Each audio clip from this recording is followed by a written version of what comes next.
10-12 ക്ലാസുകൾക്കായി പുതിയ മാർഗരേഖ പുറത്തിറക്കി CBSE 75% ഹാജറും ഇന്റേണൽ അസസ്മെന്റും നിർബന്ധം. 9-10 ക്ലാസുകളെ ചേർത്ത് ദ്വിവർഷ കോഴ്സായും പരിഗണിക്കും. വിവരങ്ങൾ നൽകാൻ ശരത്ലാലുണ്ട്. ശരത്ലാൽ, പുതിയ മാനദണ്ഡങ്ങൾ എങ്ങനെയാണ്? വളരെ പ്രധാനപ്പെട്ട സുപ്രധാന നിർദ്ദേശങ്ങളാണ് CBSE ബോർഡ് നിർദ്ദേശിച്ചിരിക്കുന്നത്. അത് പ്രകാരം 2 വർഷം ഇന്റേണൽ അസസ്മെന്റ് ആണ് ബോർഡ് മാർക്കിന്റെ കൂടെ കൂട്ടുന്നത് എന്നതാണ് വളരെ പ്രത്യേകത.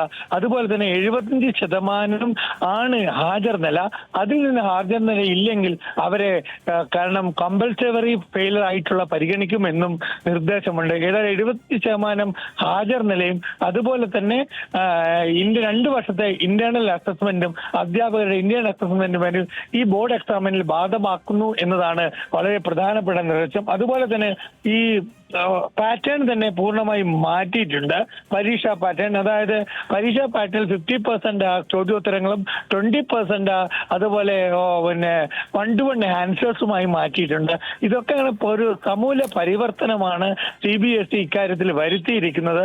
കാരണം പരീക്ഷാ കാര്യസമിതിയും അതുപോലെ തന്നെ വിദ്യാർത്ഥികൾക്ക് ഗുരുക്കളുള്ള, അതായത് അധ്യാപകരുള്ള കമ്മിറ്റ്മെന്റും വർദ്ധിപ്പിക്കുന്നതിനാണ് ഇതെന്നാണ് CBSEയുടെ വിശദീകരണം. ഏതായാലും ഇന്റേണൽ മാർക്ക് 2 വർഷത്തിന് നിർബന്ധമാക്കിയത് വളരെ സംബന്ധിച്ചുള്ള കുട്ടികളുടെ വളരെ പ്രധാനപ്പെട്ട ഒരു കാര്യമാണെന്നാണ് ഗുരുകുല സമ്പ്രദായത്തിലേക്ക് എങ്ങനെയാണ് വിദ്യാഭ്യാസം എത്തിക്കുക എന്നുള്ള BJP സർക്കാരിന്റെ നയത്തിന്റെ ഒരു ഭാഗമായിട്ടാണ് അധ്യാപകരുടെ ഇന്റേണൽ അസസ്മെന്റ് മാർക്ക് നിർണായകമായിരിക്കുന്നത്. അതുപോലെ തന്നെ 75% ഹാജരും ട്യൂഷൻ സെന്റേഴ്സിനെ പോലും കടിഞ്ഞാണിനുള്ള ഒരു നിയമമാണ് എന്നാണ് CBSE ഇത് സംബന്ധിച്ച് വ്യക്തമാക്കുന്നത്. ഏതായാലും ഈ വർഷം തന്നെ ഇക്കാര്യം നടപ്പിലാക്കുന്നുണ്ടെങ്കിൽ അത് തന്നെയാണ് വളരെ പ്രധാനപ്പെട്ട കാര്യം. 75% ഹാജരും 2 വർഷത്തെ 9-10 ക്ലാസ്സിലെ കുട്ടികൾക്കാണെങ്കിൽ 9-10 ക്ലാസ്സിലെ അധ്യാപകരുടെ അടിമുടി മാറ്റങ്ങളാണ് CBSE പരീക്ഷയിൽ മാനദണ്ഡത്തിൽ കൊണ്ടുവന്നിരിക്കുന്നത് പുതുതായി. വിവരങ്ങൾ നൽകിയത് ശരത്ലാലാണ് ഡൽഹിയിൽ നിന്ന്.